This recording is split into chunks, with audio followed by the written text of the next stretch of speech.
Good evening. Tapos na yung work for today and I decided to walk for a while.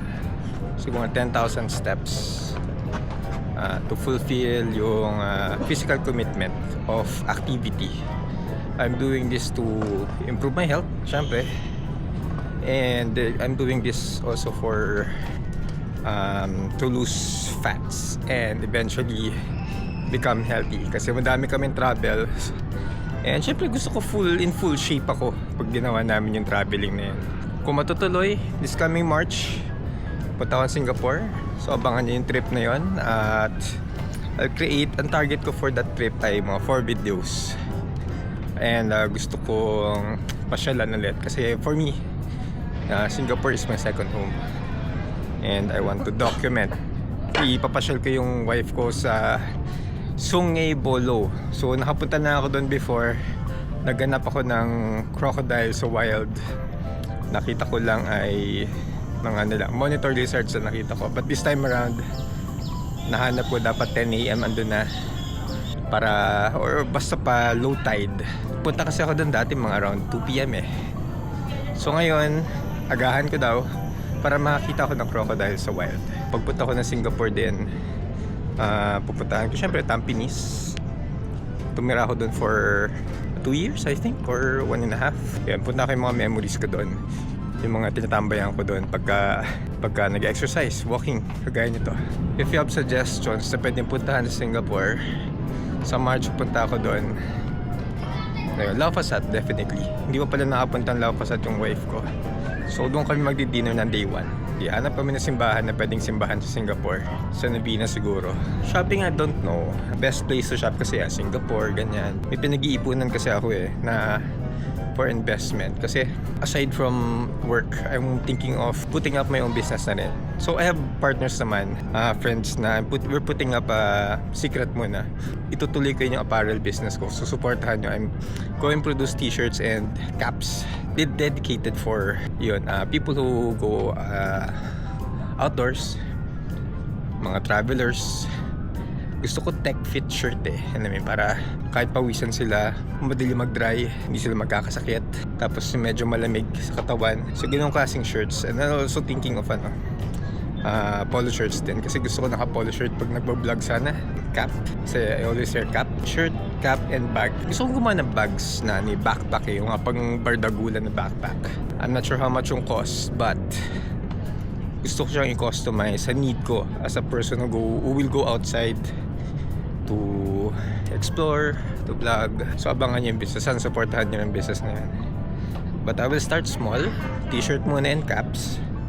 And then paglalagawin natin yung business. Hindi ako nag-walk outside the condo, dito lang sa roof deck.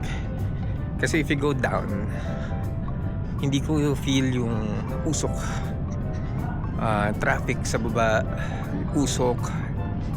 Medyo nahihirapan ako huminga doon. So mas okay na yung dito muna. Press ko naman yung air. I believe hindi ganun ka-polluted. Hindi ganun ka usok dito sa taas. Vlogging is work. Content is something that people consume. Content is something that I am passionate to create. Tagal kong pinalagpas yung opportunity na to. That's when nag-work ako sa mga major media companies. Nag-ABS-CBN na ako, nag-GMA na ako. Part yun of the reason why I like the media. I like to be part of media. Sharing or imparting responsible information to people is something the mainstream media provides. So ako, as a nagsisimulang vlogger, gusto ko lahat ng information ko is based on facts, backed up by facts. Ayoko nung chismoso akong tao, pero within friends circle lang. But if being responsible, that's the value that I want to that's what I want to do. I want to experience is being responsible in terms of conveying information, being responsible in sharing information to other people. Napanood niyo ba yung video about dun sa isang Sampaguita girl and yung security guard? Naintindihan ko rin yung guard kasi trabaho nila yon.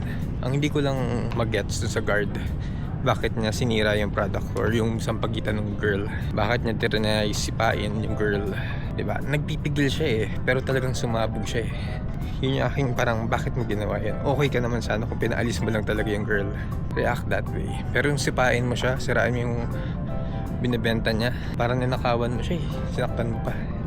So yung mall owners, siguro yung management, di natin masisisi kung ba't siya sinipak sa trabaho. Kasi it created a vacuum of bad vibes. Mali tayo doon, Brad. Madaming ways to teach people a lesson. Madaming ways to discipline people. But hurting them should not be an option. Grabe, sorry. Pasensya na wala akong masyadong visual kasi nag-walking lang ako. Na nagpunta ako sa Bohol. May nagsabi sa akin na okay, sige, mamanata ka and all, etc.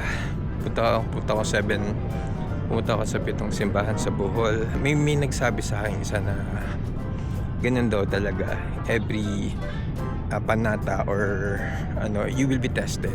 Sabi sa akin, susubukan ka ng panahon, susubukan ka ng faith, diba? Para to prove yourself na para mas pahalagahan ko yung wini-wish ko or panata ko. Pero whatever it is, if it's a test, lalabanan natin yan. Kaya ko bang daily vlog? Hindi ko sure. Matinding commitment kailangan for daily vlogs. May day job ako.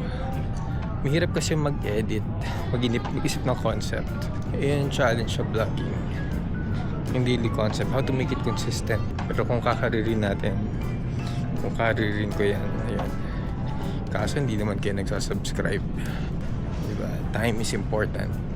That's why I want to make it productive. In the future, magiging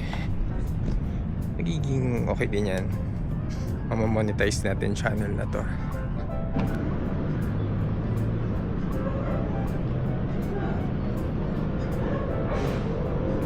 I made 7,449 steps na dito sa ikot na to. So inabot ako ng 323 calories.